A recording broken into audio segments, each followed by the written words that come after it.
Hello દોસ્તો, welcome back in our new video. કેમ છો બધા? આવ્યો બધા મજામાં છો અને હું પણ મસ્ત મજામાં છું.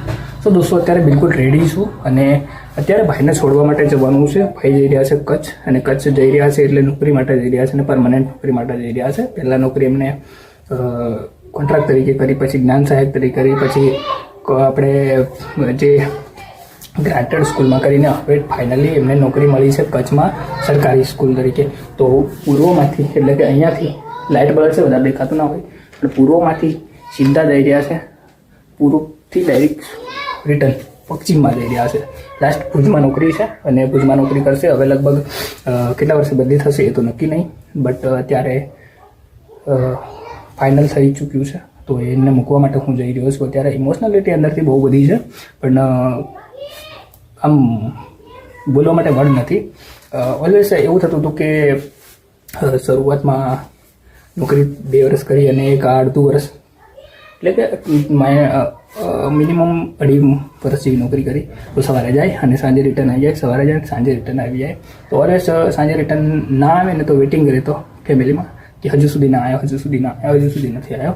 પણ હવે એવું થશે કે વેઇટ કરશું પણ કોઈ વ્યક્તિ જ ના આવે સાંજે. જ્યારે આમ તો મતલબ કે રોડ પરથી ગાડી જાય ને ત્યારે એવું લાગતું હતું અમને કે હા આવી ગયા. કારણ કે ગાડી આપણી પોતાની ગાડી હોય એનો અવાજ આપણે સાંભળીએ ને તો લગભગ આમ દૂરથી આવે તો ખબર પડી જાય કે આપણી ગાડી આવી છે. પણ અત્યારે ગાડીનો અવાજ પણ નથી આવવાનો કે નથી વ્યક્તિ રિટર્ન આવવાનો. બહુ બધો ટાઈમ કાઢશે પછી આવશે. અને હું કાલે એમની સ્કૂલમાં ગયો હતો ત્યારે બહુ બધા છોકરા બી રડતા હતા, કારણ કે બહુ બધા ઇમોશનલ હતા કે ભાઈની કનેક્ટિવિટી એટલી બધી જોરદાર હતી ને છોકરાઓ જોડે. 6 મહિનાની અંદર એવું લાગ્યું કે એમને બહુ બધું ટાઈમ બી થઈ ચૂક્યા અને એમને મસ્ત મજાની ગિફ્ટ પણ સ્કૂલમાંથી આપી હતી. એ આ છે અને એ ઓલવેઝ મારા જોડે રહેશે, કારણ કે હું એકડી સ્ટડી એમ કરું છું તો મારા જોડે રહેશે. તો અત્યારે બસ છોડવા જવાનો ટાઈમ આવી ચૂક્યો છે. તો ફાઇનલી ફટાફટ હું તો રેડી છું, એ તૈયાર થાય એટલે નીકળીએ અને એમને અહીંથી બસમાંથી બેહાડીએ અને ત્યાં જાય, રૂમનું સેટિંગ કરે, સ્કૂલમાં હાજર થાય, એ બધું પ્રોસેસ થાય. પછી મારે સામાન આપવા જવાનું થશે. બાકી બસ ફટાફટ જમવાનું મારે બાકી છે તો જમી નાખીએ અને એમને મૂકવા માટે રેડી થઈ જઈએ.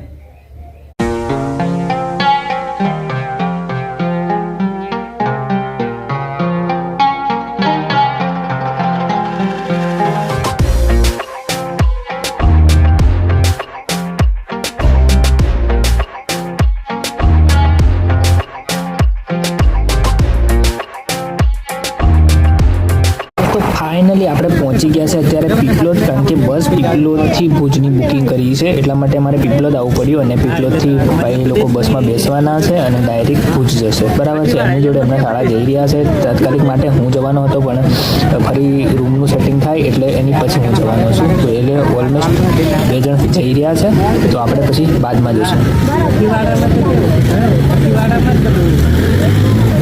સો ગાઈસ, તો ફાઇનલી એમની બસ આવી ચૂકી છે. દેખો ઉપર લખેલું છે પાવાગઢ. ડાયરેક્ટ જે પિટોલથી જઈ રહી છે ડાયરેક્ટ ભુજ, કારણ કે ગુજરાતથી નથી, પિટોલથી જઈએ, પિટોલથી ડાયરેક્ટ જઈ રહી છે ભુજ.